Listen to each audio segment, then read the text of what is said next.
Olá, está começando mais um Sociedade em Ação. Eu sou Jordana Eutz e junto contigo ao longo dessa temporada estamos conhecendo pessoas engajadas em fazer o bem em prol da nossa comunidade. Recebo, portanto, nos estúdios da Vale TV, no dia de hoje, Antônio Genivaldo Feitosa. Ele que é professor, pesquisador, convidado pela professora Eleni Vieira Dornelles, da Universidade Federal do Rio Grande do Sul, sem vínculo, e é autor do Infâncias Abrigadas, Impressões de Crianças em Situação de Abrigamento. Vamos conversar hoje sobre este tema muito importante. Antônio, muito obrigada pela tua presença, é um prazer te receber e falar dessa pesquisa e desta obra. Muito obrigado em estar aqui hoje no Vale TV, para que eu possa conversar um pouco sobre esse trabalho que eu fiz já há algum tempo e que hoje está sendo praticamente lançado. Hoje a gente vai começar a ver o que foi esse trabalho de anos de pesquisa, né? Mas antes do trabalho em si, eu quero saber como começa a tua história com a educação, a tua história com a pedagogia. Eu sou professor, fui o primeiro professor de educação infantil no país, iniciei em Fortaleza, em 1982, e naquela época saiu uma matéria muito grande sobre o professor na sala com as crianças durante as 4 horas, porque já existiam professores de recreação, professor de atividades lúdicas, mas professor trabalhando às 4 horas não existia. Então eu fui localizado em Fortaleza, na Escola Vila, que é uma escola de referência, uma escola privada em Fortaleza, Ceará. Que legal, olha só quanta bagagem que o senhor tem, né? Senhor com perdão da palavra, né? A gente sabe que essa é uma pesquisa, como tu me contou aqui um pouquinho off, que ela vem a partir do ano de 2011. Por que só agora que a gente vai conseguir ter acesso a ela em forma de livro? Esse trabalho que está agora sendo lançado em livro, a partir da próxima semana em Novo Hamburgo e depois em outros estados, faz parte de uma pesquisa que eu realizei na dissertação de mestrado em 2011. E quando eu defendi essa pesquisa, os professores da banca pediram para que este trabalho não ficasse parado, engavetado. Então, nos primeiros momentos, eu levei esse trabalho para a Europa. Eu estive na cidade de Braga, na Universidade do Minho, que trabalha com infâncias, com o professor Manuel Sarmento, e apresentei essa pesquisa naquele momento, em 2012, 2013. Depois daí, eu não parei mais de apresentar este trabalho. E por que agora, em 2021, 10 anos depois? Porque eu comecei a visualizar a URGS tem um aplicativo que se chama Repositório Digital. E esse repositório, desde 2011, vem crescendo cada vez mais com o trabalho que eu fiz na universidade, com pesquisas. E vários países já visitaram, já conheceram este trabalho que hoje está no livro. Vou te dizer, Paris, França, os estados da França, Estados Unidos, Alemanha, Portugal, Irlanda, China. Então, nestes países foram mais de 2.000 visualizações e algumas pessoas baixaram o download para poder ter este material. Então, esse é um dos motivos que fez com que está no momento de eu lançar um livro, porque é um livro que as pessoas possam visualizar e entender um pouco mais sobre estas infâncias que muitas vezes são silenciadas, não são muito visíveis. Que demais, Antônio. Eu tô arrepiada aqui com isso tudo que tu tá me falando. Tu és hamburguense? Não, né? Eu sou de Fortaleza, mas moro aqui há 35 anos. Um pouquinho. Já me considero mais daqui. Né? Já é meio hamburguense já. Não, já tá morando aqui na cidade. O pessoal aqui é muito receptivo, né? Então essa é a tua primeira obra. É a primeira obra, mas tenho outras pesquisas feitas na Universidade Federal do Rio Grande do Sul, algumas delas com a professora Eleni Dornelles. Eu tenho uma pesquisa com infância e cinema, que é uma pesquisa que eu fiz numa escola municipal aqui em Novo Hamburgo. Nós temos uma pesquisa que fizemos o Quarto de Thaís, que é parte de uma das questões que aparece nesse livro. É uma das questões que eu vou falar depois, o Quarto de Thaís. Temos também a infância, crianças refugiadas de Porto Alegre, que foi o nosso último trabalho, que foi lançado também como artigo num dos livros, lançado um pouco antes da pandemia, que é um trabalho maravilhoso, que foi feito com a Eleni Dornelles, também com a participação da Circe Marques, que é da URGS, e um estagiário também que nos acompanhou durante esse período de pesquisa. Você fala muito na palavra infâncias, e é o tema desse livro. Por que infâncias no plural? Geralmente se fala infância, mas a doutora Leni Dornelles, quando traz a discussão sobre várias infâncias, né? Nós temos a infância que muitas vezes não é visibilizada pela sociedade, pela violência que ela passa, pela questão da fome, pelas questões de vulnerabilidade social. Então, são várias infâncias que está muito próximo da gente e que a gente não contextualiza sendo como uma infância. E assim, várias infâncias. E a infância abrigada, quando eu trago infâncias, porque são crianças de vários lugares e cada uma traz um pouco da sua infância. Então, são infâncias que elas trazem para nós. Perfeito. Eu quero saber sobre se esse livro ele é regional e eles são relatos de crianças, né? Aqui de Novo Hamburgo, cidades da região, como foi feita essa construção de regionalização? Este trabalho foi feito com crianças de uma casa-abrigo daqui de Novo Hamburgo, chamada João e Maria. Essa casa não existe mais, mas essas crianças foram acolhidas na escola, a Escola Municipal Max Moog, na qual eu era coordenador pedagógico na época, com a direção da minha amiga Dinorá. E então, assim, eu conheci essas crianças lá e fiz o projeto de mestrado para fazer essa pesquisa com estas crianças, só que a banca pediu para que eu fizesse a pesquisa dentro do espaço de abrigamento. Então eu busquei o apoio da Secretaria de Ação Social de Novo Hamburgo para que eu pudesse entrar nessa casa, conhecer essas crianças e fazer um trabalho com elas. Então essas crianças todas são de Novo Hamburgo, tem algumas que vieram de outra região, mas estavam naquela época lotadas na casa-abrigo. Uma infância, várias infâncias que inclui da idade de 7 anos a 12 anos, tirando uma das crianças que estava com 16 anos e que também fez parte da pesquisa que eu fiz.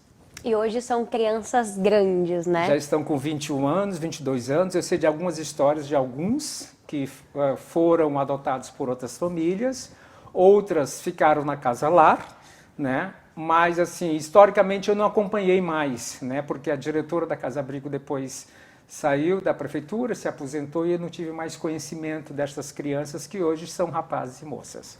Casa de abrigamento e casa-lar. Tu falaste nessas duas palavras. Qual é a diferença?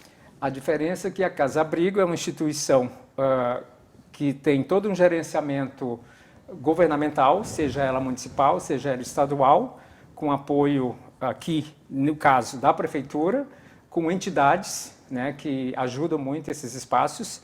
E a casa-lar são casas que a criança, independente de chegar aos 18 anos, ela pode ir para uma casa-lar instituído pela Justiça, né? Eu trago uma das questões aqui sobre a questão da Justiça, aqui no livro, também sobre a questão como essas crianças são postas numa casa-abrigo ou numa casa-lar.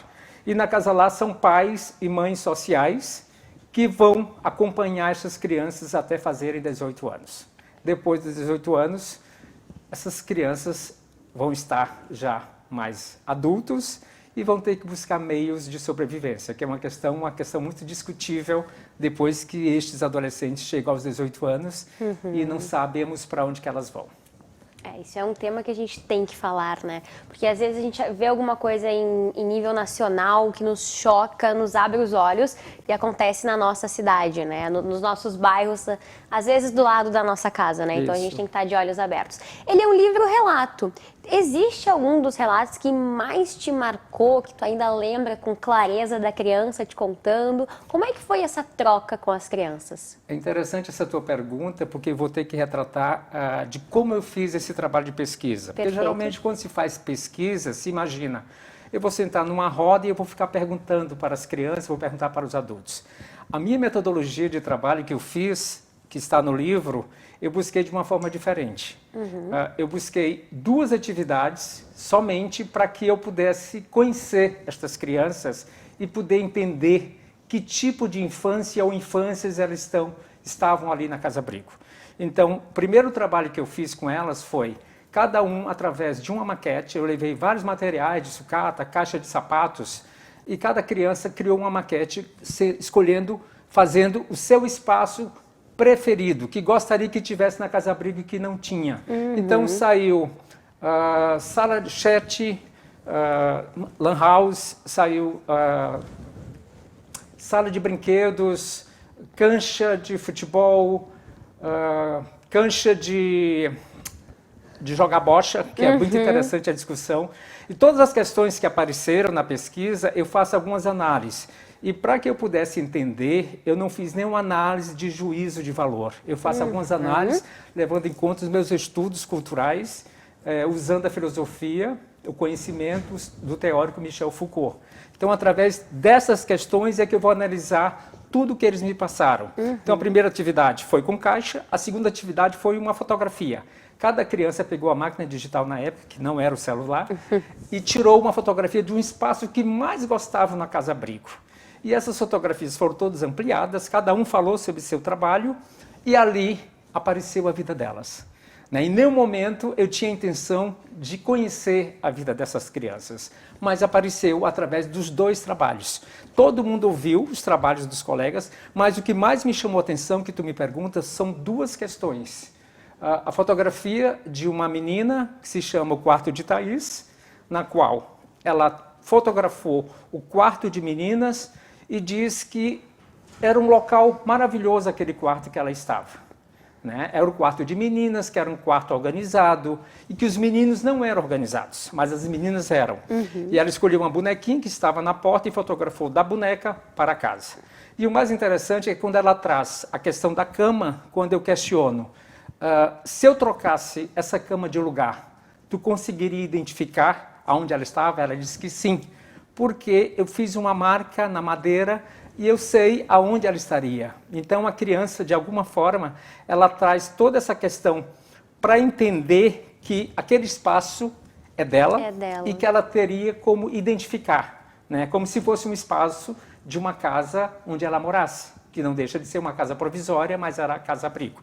E o outro trabalho que mais me chamou a atenção, que também foi uma fotografia do Marcos, que ele traz a fotografia, quando ele me tirou a fotografia do armário de remédios, me chamou muita atenção. Por que o quarto de remédios, o armário de remédios? Porque ele disse que a medicação fazia bem para ele. E eu lembro dessa criança quando chegava na escola muito agitado. E aí eu ia conversar com ele, eu era coordenador pedagógico, e ele disse assim, professor, hoje eu não quero falar contigo, hoje eu não tomei remédio. Então foi muito interessante as questões que ele me traz sobre a questão da medicalização, que eu tive que buscar alguns teóricos para dar conta sobre a questão da medicalização na infância, que é tão séria, é uma questão que a gente precisaria discutir mais. Então, essa questão da medicalização, eu escrevi 7 páginas para analisar esta fotografia da criança Marcos, 9 anos. 9 anos de idade e já com um conhecimento, já com muita clareza do que era, para a idade dele. Tu falou que não tinha intenção de conhecer a história delas, E eu acho que é muito pessoal, cada um passa pelas suas dores. Mas cada uma daquelas crianças teve alguma história que antecedeu a passagem no abrigo. Como é que, na casa de abrigamento, Como é que é esse caminho? Elas são deixadas, têm família? Como é que é esse processo? É interessante essa tua questão, porque no início da pesquisa, antes de chegar na conversa com as crianças, eu falo sobre a roda dos expostos do século XVIII. É a única questão histórica que eu trago neste trabalho no livro. Por quê? Porque ali eu começo a entender que naquela época do século XVIII, as famílias colocavam as crianças nesse espaço porque ou ela era indesejada ou a família não tinha condição de criar. Era colocado ali. E eu fazendo análise hoje do século XXI, estas crianças são retiradas das suas famílias e são colocadas num espaço de abrigamento ou casalar. Então, existe uma nova roda. É a roda, hoje, a roda onde essas crianças estão sendo postas. Então, século XXI e século XIX têm algo muito em comum. A justiça hoje tira as crianças das famílias para levar para um espaço de abrigamento. E essas crianças são analisadas, pensadas, disciplinadas para que ela possa retornar ou para o lar, a sua nova moradia, ou para a doação. né? Então, são questões muito implícitas e que estão muito visíveis na pesquisa que eu fiz. E é interessante também dizer sobre a questão da justiça, porque muitas crianças que eu encontrei nesse espaço de abrigamento já estavam lá há mais de um ano. E a lei diz que essas crianças só deveriam ficar num espaço de abrigamento até 6 meses. Então, a lei, a justiça, não consegue dar conta destas situações. E teve crianças que eu soube que ficou lá mais de 2, 3 anos e depois foi para casa lar. E uma dessas crianças, que até o Marcos, que eu falo sobre a medicalização, eu tive notícias dele recentemente, e ele foi adotado por uma família aos 18 anos. Que legal. Tu acha que essas crianças, agora que já estão crianças grandes, né, sofrerão ou estão sofrendo algum trauma, alguma coisa assim, dessa retirada talvez da família e essa passagem pela casa de abrigo, pela casa lar, ou acha que isso foi amenizado? O que eu posso dizer pelo momento de pesquisa, estando junto com elas, que foram vários momentos, eu estive com essas crianças mais de 3 meses, uma vez por semana, durante 3 horas, e dá para dizer que naquele momento da pesquisa, eu não via a tristeza nessas crianças sobre estar morando em um espaço de abrigamento. Lógico que todos queriam retornar para a sua casa, cada um tinha o seu tipo de questão que estava ali, e que às vezes não tinha como sair de lá. Por outro lado, eu vejo que muitas dessas crianças se sentiam felizes em estar junto com outras crianças num espaço que eu inicio o livro, que eu não disse antes, eu inicio esse livro me colocando numa narrativa como sendo uma das crianças, ou seja, eu começo a narrar para poder entrar na questão, que casa é essa? Eu começo a dizer, que casa é essa que tem muitas crianças, chegam e daqui a pouco vão embora, deixam o armário vazio para outra criança chegar a ocupar. Aí no final dessa narrativa, depois de 2 páginas, eu narrando como se fosse uma dessas crianças, essa criança diz, agora chegou a minha vez de ir. Estou num carro, mas eu não sei onde é que eu estou indo. Daqui a pouco eu estou enxergando pessoas acenando para mim. Mas quem são essas pessoas? Aí ele termina dizendo, que casa é essa? Então são questionamentos que eu abro a pesquisa, o livro, para entendermos que esta criança pode ter ido para uma casa lar ou pode ter sido adotada. Adotada. Né? Então essas questões apareceram sim, mas eu digo para você que em nenhum momento que eu estava junto com elas eu encontrei a tristeza, alguns momentos de melancolia. Uma das questões que a banca, quando me ouviu, questionou, é sobre a questão do quarto de dormir, porque a Thaís traz no relato aqui no livro, dizendo que ela só poderia ir para a cama em horário diferente do horário de dormir, ou se ela estivesse doente, ou se por acaso ela tivesse chegado muito ruim da escola e tinha que ficar na cama. Mas a cama era só espaço para dormir.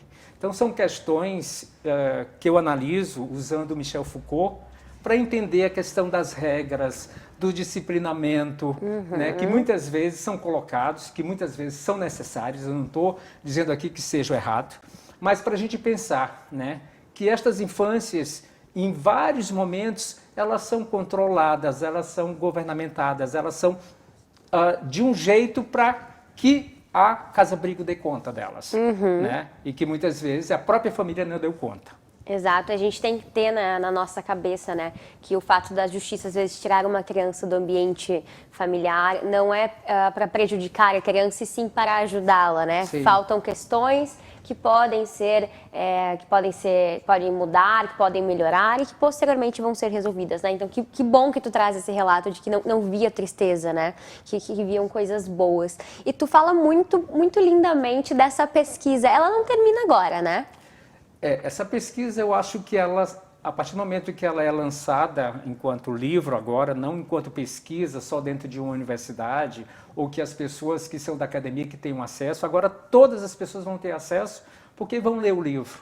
E lendo livros, eles vão enxergar, hoje, principalmente quando a gente enxerga as crianças que são usadas por violência, as mães que usam de violência contra a criança e que a justiça, de alguma forma, tem que entrar para poder fazer garantir os direitos da criança. E eu uso também na questão dos direitos dessa infância, né? Porque são direitos que têm que ser, a partir do momento que essa criança está indo para um espaço de abrigamento ou casalar, nós estamos usando os direitos dela para que ela possa, sim, ter uma vida saudável, para que ela possa ter uma qualidade de vida que até então, por algum motivo, estava fora da sua família. Essas crianças, que eu volto a dizer, hoje em dia já são crianças grandes, né?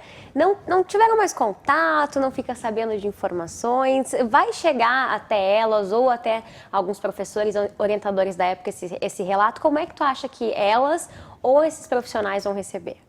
Isso é uma boa pergunta, até porque eu tenho um contato quase que direto com a minha amiga Dinorá Cunha, que foi a diretora na época dessa escola Max Mogg, e que conheceu bem as crianças e que nós acolhemos na escola de uma forma muito calorosa, porque eu digo para vocês que quando essas crianças chegaram na escola, 15 crianças chegando de uma casa-lar, de uma casa de abrigamento, de Kombi, uma escola situada numa classe média.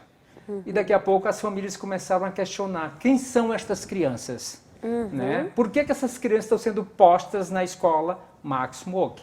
Então foi uma discussão grande que tivemos que fazer, porque muitas dessas crianças tinham sim questões de vulnerabilidade, questões sociais que precisava a escola dar conta, né? Então, escola pública, temos que garantir vaga para todos, independente da questão social. E essa foi a discussão que a gente fez no momento, mas não foi fácil os professores darem conta destas infâncias. E estes professores, alguns estão na escola ainda, muitos foram convidados para o lançamento, e a gente vai fazer algumas trocas, né? Principalmente eu e a Dinorá, porque a Dinorá tem algum conhecimento de alguma dessas crianças, que a gente possa chegar até elas e dizer que hoje a história delas está no livro, né? E o interessante é que eu encerro esse trabalho aqui no livro agradecendo a todas as crianças da pesquisa, porque da mesma forma que eu inicio narrando como sendo uma delas, eu encerro agradecendo, porque é um momento único, um momento que que eu tive com elas durante mais de 3 meses para entender e conhecer as suas infâncias e de alguma forma valorizar, né, as escutas, que hoje, muitas vezes, não se escuta mais as crianças. Então, eu como professor, fui diretor de escola aqui em Novo Hamburgo, em 2 escolas, Escola Boa Saúde e Escola São João, na qual eu me aposentei. Então, assim, eu sempre tive um olhar para estas infâncias. É importante que todos os professores possam, sim, escutar as suas crianças nas suas salas de aula, nos espaços de brincar, porque é através dessas escutas que a gente vai conhecer e vai entender um pouco mais estas infâncias. E o tempo, ele é muito relativo, né? Uma vez eu escutei que, às vezes, a gente dá o tempo errado para o tempo. Porque uma lembrança de 10 anos atrás, hoje está eternizada num livro e está um tema mais atual do que talvez estivesse na época, né? Continua com a mesma importância e com o mesmo olhar que a gente tem que ter. E ele fala de crianças de Novo Hamburgo, mas ele vai circular em outras cidades, em outros estados? Isso. Nós temos aqui alguns lançamentos que eu posso dizer para vocês.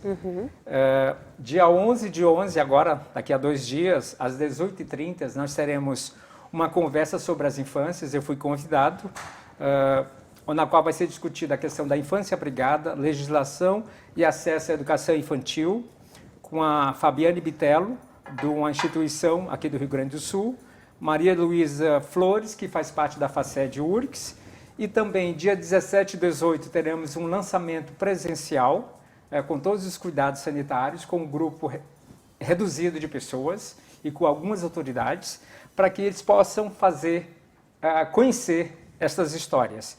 17 e 18 aqui em Novo Hamburgo. Temos dia 22 de 11, vai ser lançado pela UMEP Novo Hamburgo, que é a Organização Mundial de Educação Pré-Escolar, na qual eu sou integrante e faço parte desse grupo. E vai ter vendas deste livro e vou apresentar a proposta toda que se passa no livro. Um pouco disso que eu estou falando aqui. Vai ser no dia 22. Dia 24 de 11, eu vou lançar na livraria Letras, aqui em Novo Hamburgo, no Shopping Novo Hamburgo. Dia 24, não, isso é dia 24 e dia 4, em dezembro, eu estou com uma data ainda não fechada, mas vai ser numa livraria em um dos shoppings de Porto Alegre. Eu estou negociando, eu quero que seja só um espaço, porque tem a Cultura, tem a Saraiva e tem uma outra livraria, As Palavras, que eu conheci. Estamos discutindo para que eu possa deixar os livros e fazer um lançamento, porque eu conheço também muitas pessoas em Porto Alegre e elas querem que eu esteja lá para lançar esse livro. E, por fim, tem o dia 4 de janeiro, em 2022, o lançamento em Fortaleza. Que legal. A região onde eu volto todos os anos, estive lá 2 meses atrás. Então, tem duas pessoas, professores, que estão organizando este evento. Para o dia 4, também vai ser das 5 da tarde às 8, 9 horas da noite. Então, esse livro está sendo mostrado e com certeza vão surgir outros espaços para divulgação. E quem está assistindo também quiser levar o Antônio o livro para fazer mais um lançamento, a gente está disponível, né, seu Antônio? Certeza. Como é que te encontra pelas redes sociais ou, né, para conversar sobre o livro, trocar uma ideia? Como faz esse contato contigo? Antônio Feitosa no Facebook e tenho Antônio G. Feitosa no Instagram. Né? Eu tenho uma página nova que é autor... agora me deu um branco, é a página nova, né? Mas é no Instagram. No Insta. Mas assim, procurando numa dessas duas questões, eu também tenho um telefone que eu posso deixar com vocês, o 51 999 74 7697, que vai me encontrar. Eu estou já praticamente lançando desde semana passada os livros. Isso aqui é um livro piloto, é um livro que eu recebi para poder analisar se estava tudo ok. Mas todos os livros estão chegando hoje a Novo Hamburgo, mais de 500 livros. Que legal. E com demanda talvez às vezes demais futuramente, para poder divulgar estas questões, principalmente escutar as infâncias. Quantas crianças escutadas neste livro?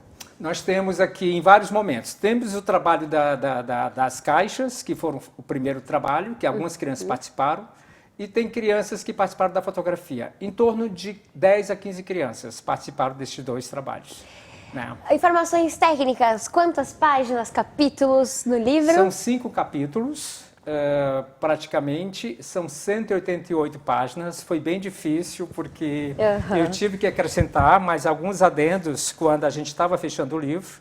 E eu também gostaria de divulgar aqui porque toda a formatação, capa, a organização foi feita por um grande amigo, o Leandro Piber, de Porto Alegre, que é um designer e que montou todo o livro. E digo sempre, e eu disse para ele que eu iria divulgar, e ele é muito tímido, ele disse que eu não divulgasse, inclusive ele deve estar no primeiro evento, né? Então eu tenho que divulgar. Foi um trabalho maravilhoso que ele fez, fizemos 5 capas, escolhemos, discutimos cores, a formatação de como está feito o livro, as fotografias que estão no livro. Então, é um trabalho feito com muito carinho e com muita dedicação e com muito conceitos de que livro eu quero apresentar sobre este tema. Também eu vou roubar um pouquinho do que ele me contou, mas não vou contar, que quem adquirir o livro também vai ter uma surpresa. Então, não perca tempo de adquirir o seu livro, além de vários relatos escritos no livro, tem mais uma surpresa que a gente não vai contar, só depois do lançamento para quem garantiu o livro. Isso. Mas já é mais um adendo, é mais um plus de toda essa pesquisa, né? A surpresa está dentro do livro. Só quem vai ter acesso é quem abrir o livro. E quem vai abrir o livro vai querer o meu autógrafo, né? Então, estou no aguardo que vocês possam adquirir este livro. Antônio, eu adorei conversar contigo. Meia hora passa muito rápido e eu quero que tu deixe agora um recado ou um agradecimento. Afinal de contas, são 10 anos de pesquisa. O que tu tem a falar para essas pessoas, tanto essas que te ajudaram, quanto essas que vão ler o livro? Qual a tua mensagem final sobre tudo isso? A minha mensagem maior que eu posso dizer hoje, depois de mais de 11 anos na academia, na URGS, é agradecer a professora Leni. Eu até me emociono, porque através da Leni eu conheci a entender quem são estas infâncias. E através da professora Leni Dornelles, que faz o prefácio do livro de uma forma muito linda, linda, linda, linda, que ela escreve. São quase 5 páginas sobre estas infâncias que vocês vão ler aqui. Então eu agradeço a Leni, agradeço também a professora da URGS, a professora Roseli Hickman, que faz a apresentação do livro aqui também, inicia com a apresentação dela, de uma forma muito bonita, porque a Roseli, ela esteve na minha banca, né, na qual eu defendi a dissertação, né, e foi aprovada com louvor. Então, ela também traz de uma forma muito rica e bonita questões para a gente pensar nestas infâncias. Então, agradeço a estas duas pessoas, principalmente, que tiveram um olhar muito próximo para que eu pudesse entender este trabalho com as infâncias daqui de Novo Hamburgo. Muito obrigado. Leni e Roseli, a gente Hickman. também agradece a vocês por essa caminhada junto com o Antônio, a quem a gente agradece infinitamente pelo teu trabalho e pelo teu olhar para essas crianças, para essas infâncias e para esse tema. Sucesso neste livro, nas outras pesquisas que virão. Muito obrigada pela tua presença. Muito obrigado a você, Joana. Foi um prazer estar aqui com vocês. Igualmente. E a você, obrigada pelo carinho da sua audiência em mais uma quinta-feira. Então perca tempo, hein? Acompanhe o Antônio nas redes sociais e garanta esse livro aí que a gente conversou um pouquinho, mas eu tenho certeza que é muito mais do que essa meia hora de conversa. Espero na próxima quinta, hein? No mesmo horário e no mesmo canal. Se cuidem e até lá!